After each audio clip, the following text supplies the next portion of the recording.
एक कहावत आप लोगों ने सुना होगा, बेगानी शादी में अब्दुल्ला दीवाना।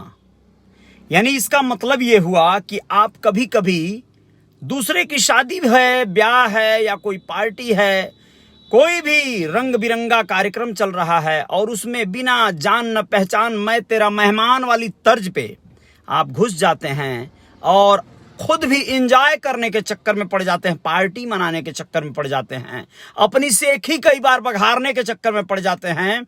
ऐसे में आपको उल्टे मुंह की खानी पड़ जाती है, बहुत बड़ी परेशानी हो जाती है। और ऐसा ही एक वारदात बताने जा रहा हूं। जी हां, नमस्ते, मैं Ajay Sahni star real reporter news के अपने पेज पे आप लोगों को अभी जो बताने जा रहा हूं, राजस्थान के जयपुर की ये घटना है। और घटना ऐसी जिससे आप सावधान होंगे तो भविष्य में आप परेशान नहीं होंगे।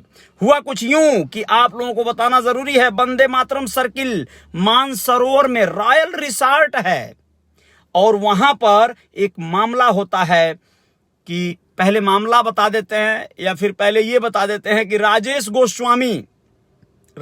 स्वामी नाम का एक युवक थाने पहुंचता है, मानसरोवर थाने में, और रिपोर्ट दर्ज कराता है कि उसके साथ एक घटना घटी है।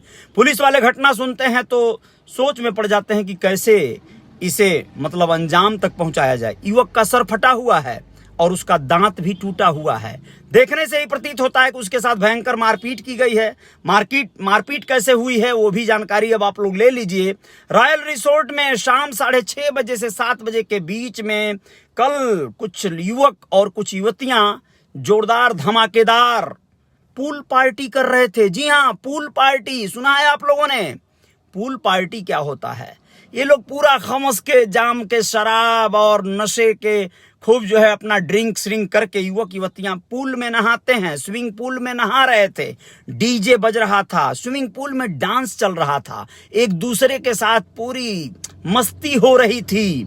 ऐसे में ही उनकी मस्ती के बीच में ये जो झुंड था, ये जो डांस करने वालों का, पूल पार्टी मनाने वालों का, वो अपनी पूरी टल्ली थे और इसी में खलबली मचाने पहुंच गए राजेश स्वामी। 26 वर्ष के युवा हैं ये और इनको होगा, अंजाम बुरा हो गया।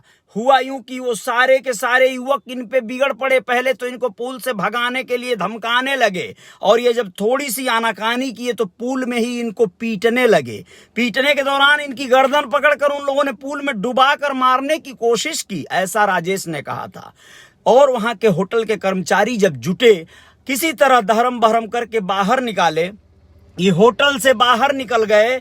बहुत बुरा हालत था इनका, लेकिन उनका जी नहीं माना क्योंकि उनके ऊपर नशा सवार था और लड़कियों के सामने रोबदारी जो झाड़नी थी।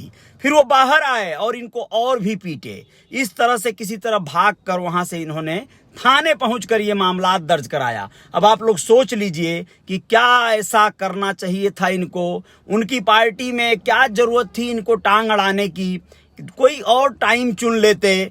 बिल्कुल आप लोग सावधान रहिएगा, ऐसे मामले ऐसे ही होते हैं। लोगों को अपनी बेइज्जती महसूस होती है, लोग नहीं चाहते हैं किसी तरह का डिस्टरबेंस। लोगों को सहयोग न कीजिए तो कम से कम डिस्टर्ब न कीजिए। क्या करेंगे, होटल प्रशासन व्यवस्था ने उनको जो है दिया था ये फैसिलिटी, तो पूल में इनको नहीं उतरना था।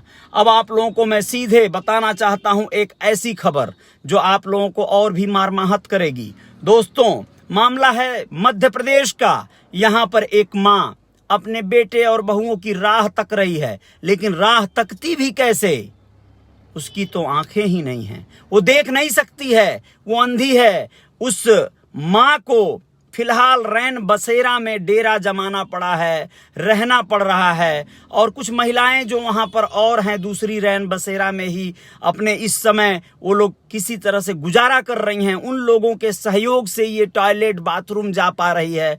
बहुत विवश है, बहुत परेशान है, रो पड़ी ये कहते हुए कि उसके बेटे और बहू ने उसे छोड़ दिया और उसकी सुध भी लेने नहीं आए। पूरा मामला जान लीजिए आप लोग। वो कहती है